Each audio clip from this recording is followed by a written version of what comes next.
Ronda Veritas Report.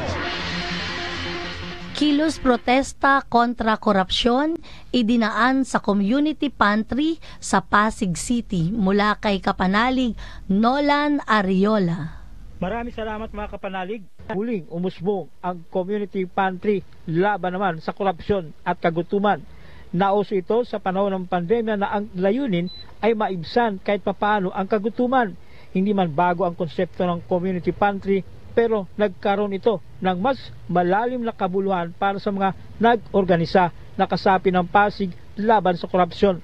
Sa harap ng bantayog ni Gat Andres Bonifacio sa lungsod ng Pasig, naglatag sila ng mahabang mga mesa na naglalaman ng mga gulay na pinamimigay ng libre sa mga nangailangan at may libreng palugaw pa.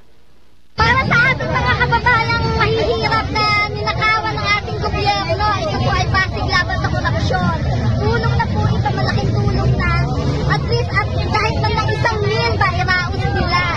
Ito po, nagbibigay kami para sa mga lokal ng Pasig para ipakita yung pagkilos namin na sa pamamagitan po nito ay lalabanan natin yung korupsyon. Pinakikita natin na ang korupsyon po, ang epekto ng korupsyon sa ating mga kasamahan ay malaking aspeto po. So sa pamamagitan po nito, pinapakita natin na tinutugunan natin yung kagutuman na nangyayari na epekto po ng korupsyon. Ay isa lang po ang tindig po ng Pasig laban sa korupsyon, labanan po ang korupsyon.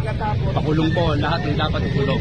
Yan po ang panawagin. Yan ang tiniginabing at tantan. Mga kapanalig, isa sa advokasya ng Simbahang Katolika ay ang patatagin at palakasin pa ang pagbibigay ng libreng serbisyo kanino man at saan man. Para sa Veritas 846, ang radyo ng simbahan, ako inyong kapanalig, Nolan Ariola, sumainyo ang katotohanan.